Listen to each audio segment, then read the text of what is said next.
안녕하세요 여러분, 반갑습니다. 이신동입니다. 우수한 아이들 우리가 서로 잘 키워봐야 되겠죠. 정말 우수한 능력을 가진 아이들 잘 키운다는 것은 개인적으로도 국가적으로도 꼭 필요한 일이라고 생각이 듭니다. 오늘은 제가 이런 말씀을 드려보려고 합니다. 상위 1% IQ를 보이는 그런 영재 아이들의 공통적인 특징입니다. 정말 우수한 아이들 상위 1%라고 그러면 100명 중에 1명이 되는 것이죠. 굉장히 적은 수인데요. 이렇게 우수한 아이들, 보통 웩슬러 지능 검사로 말한다면은 IQ가 135 정도 되는, 그 이상 되는 아이들을 우리는 상위 1%라고 말하죠. 그런데 이런 아이들이 보면요, 공통적인 특징을 보이고 있어요. 제가 이런 아이들 검사를 많이 하는데요. 이 웩슬러 지능 검사를 해서 상위 1% 정도가 나오는 아이들, 이런 아이들 보면 여러 가지 특징들이 있는데 그 중에 특징들을 모아가지고 한 3가지로 압축해서 오늘 말씀드려보려고 합니다. 첫째는요, 언어와 수에 대한 이해력이 대단히 높아요. 언어와 수. 어찌 보면은 많은 훈련을 통해서도 얻을 수 있는 것이고요. 아니면 또 유전적으로 그런 능력을 가지고 있을 수도 있는데요. 아이들을 이렇게 검사를 해보고 이런 아이들을 이렇게 살펴보면은 언어와 수에 대한 그런 아주 감각이나 이해력이 대단히 높아요. 특히 그 의미 파악이 대단히 높습니다. 첫 번째, 의미 파악이 대단히 높아요. 그러니까 이게 뭐라는 걸 정확하게 알고 있어요. 그러니까 단어를 물어보거나 예를 들면은 어떤 문장을 물어보거나 그러면요, 그거에 대한 의미를 상당히 정확하게 알고 있어요. 수도 마찬가지예요. 수도 여러분들, 수라는 것도 상징이고 언어도 상징이죠. 언어와 수는 둘 다 상징이기 때문에 이 상징이 대단히 애매모호한 부분이 많이 있어요. 여러분들, 이 상징이라고 하는 것은요, 대상이 있고 그 대상을 우리가 쉽게 관리하기 위해서 만들어 놓은 게 언어잖아요. 사람이라는 것, 그 사람 대상이 있고 그 언어가 존재하는 것이죠. 숫자도 마찬가지죠. 2개가 있으면 2라고 쓰고요. 10개가 있으면 10이라고 쓰는 거와 똑같은 거. 이렇게 상징으로 되어 있기 때문에 사실은 어린아이들이 이런 거를 파악하기가, 이해하기가 쉽지 않은데 그 의미 파악을 굉장히 빨리 한다는 것이고요. 둘째는 언어와 수의 관계 파악을 굉장히 잘해요. 관계. 이 관계를 한다는 것이 굉장히 중요한 능력인데요. 이 관계 파악을 굉장히 잘해요. 그래서 예를 들면은 A 속에 B가 들어가는지, B 속에 A가 들어가는지, A와 B가 대등한지, 이런 관계 파악을 굉장히 잘해요. 또 언어에서도 비슷한 것이 뭔지, 다른 것이 뭔지, 이런 것들이죠. 그 다음에 세 번째는요, 이 아이들의 이렇게 그 공통적인 특징 중에 이렇게 보면요, 언어와 수를 잘 모르거나 이해가 안 되면 꼭 반복해서 보는 거예요. 자꾸 반복을 해서 봐요.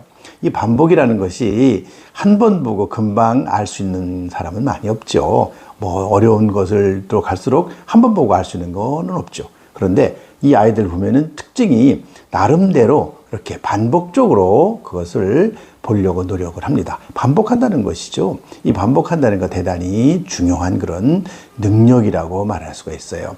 어떤 아이들 보면 한 번 보고 그냥 끝내요. 사실 정확하게 모르면서 내용을 정확하게 파악도 잘 안 된 상태에서 한 번 보고 끝내는데 그래서는 안 되죠. 이걸 반복적으로 봐야 된다는 거죠. 그렇기 때문에 사실 언어와 수에 대해서 이해력이 높을 수밖에 없어요. 그래서 언어와 수의 이해력이 대단히 높다는 것이 첫 번째 특징이고요. 두 번째 특징은요, 문제를 분석하는 능력이 높다는 거예요. 문제를 분석하는 능력이 높아요. 분석이라는 말은 쉽게 말하면 쪼개는 거죠. 여러분들 화학식 있잖아요. 그 화학식에서도 우리가 이렇게 분자를 쪼개고 이렇게 자꾸 쪼개잖아요. 그래서 H2O라고 그러면 H와 O를 쪼개는 거죠. 이렇게 자꾸 쪼개 들어가면 거기에 뭔가 우리가 쉽게 이해하는 부분들이 나타나게 되는 것이죠. 이거를 그냥 뭉뚱거려 보면은 이해가 안 되는 것도 쪼개 보면 아는 것이 굉장히 많아요. 그런데 이 IQ가 높은 그런 우수한 아이들 보면요, 이런 분석 능력이 대단히 높아요. 특히 문제의 구조를 이렇게 나누어서 봐요. 문제의 구조를 쪼개가지고 이렇게 큰 덩어리를 이렇게 쪼개서 본다는 거죠. 자, 어떤 동물의 모양이 있으면요, 동물도 이렇게 윗부분, 얼굴과 관련된 머리 부분이 있고요. 그 다음에 몸통 부분이 있고요. 그 그다음에 꼬리 부분, 다리 부분이 있잖아요. 이렇게 나누어서 보는 것이 굉장히 필요해요. 우리가 동물이나 뭐 사람이든지 뭐든지 곤충이든지 이렇게 머리 부분, 몸통 부분, 꼬리 부분 이렇게 나누어서 봐야 훨씬 더 정확하게 알 수 있다는 것이죠. 이런 것이 굉장히 필요한 그런 능력이죠. 그 다음에는요, 또 님이 내가 알고 있는 것과 새롭게 알게 되는 것, 알고 있는 것과 새롭게 알게 되는 것을 굉장히 연결을 잘 시켜요. 잘 연결시켜서 내가 기존에 가지고 있는 지식의 확장이 이루어지는 것이죠. 이 분석을 통해서 바로 그런 확장이 이루어져요. 그 다음에는요, 이런 아이들 보면은 특이점을 잘 찾아요. 쉽게 말하면 특징이라고 할 수도 있는데요. 어떤 대상을 보면 그 대상의 특이점을 잘 찾아내요. 뭐가 특징인지. 그러나 그렇지 못한 아이들 이렇게 보면은 제가 보면은요, 아이들이 어떤 대상을 볼 때도 특징을 잘 잡아내지 못해요. 글을 읽어도 마찬가지예요. 글을 읽어도 글 속에 포함되어 있는 그런 대표적인 특징, 아주 의미, 핵심점. 보통 요즘은 이런 말 많이 쓰죠. 키워드라는 말이 많이 써요. 키워드. 그래서 요즘에 무슨 뭐 논문이든 어떤 내용이든 간에 그중 가장 핵심적인 단어가 뭐냐. 이런 거를 찾아내죠. 그래서 키워드. 키워드라는 거를 굉장히 또 키워드만 있는 게 아니고 키 센텐스. 그 문장들 중에서 가장 중요한 센텐스가 뭔가. 보통 그런 걸 우리는 헤드라인으로 잡아내잖아요. 어떤 문장이 있으면 신문 같은 데서 보면은 굵은 글씨로 위에다가 이렇게 쫙 써놓죠. 그걸 헤드라인이라고 그러는데 이렇게 잡아내는 거죠. 이런 걸 잡아내는 능력이 아주 굉장히 필요해요. 이거는 굉장히 치밀한 분석력에서 오는 것이죠. 이런 것들이 굉장히 필요하다. 이런 능력들을 보인다는 겁니다. 그 다음에 세 번째 특징으로는요. 집중력이 높고 끝까지 해낸다는 거예요. 집중력이 높고 끝까지 해내. 집중력만 높아가지고는 안 되고요. 집중력이 높을 뿐만 아니라 이거를 끝까지 해내는 힘이 굉장히 강해야 돼요.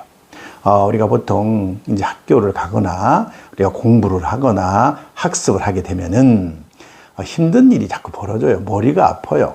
뭐를 애우기도 해야 되고, 암기도 해야 되고, 그 다음에 어떤 것을 막 잘 모르는 거지만 파고 들어가야 되고, 그 다음에 질문에 답변도 해야 되고, 그렇잖아요.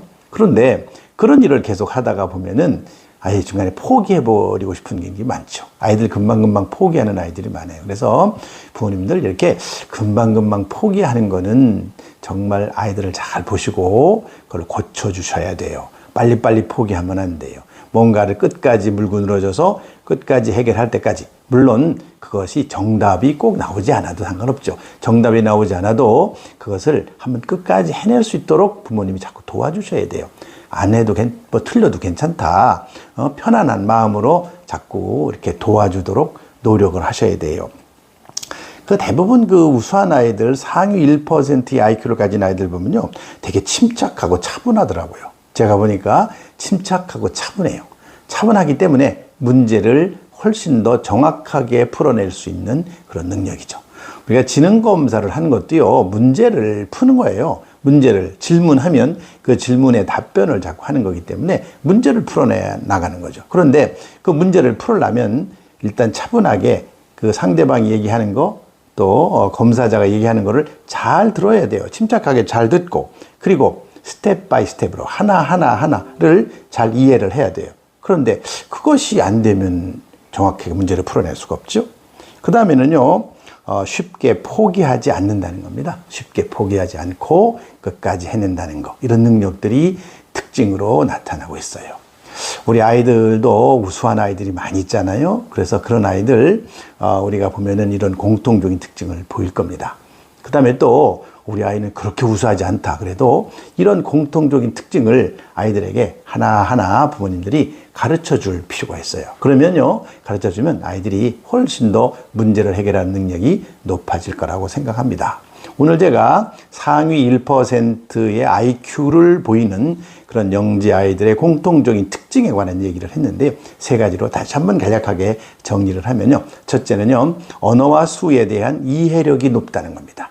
언어와 수에 대해서 이해력이 높고요. 두 번째는 문제 분석 능력이 높다.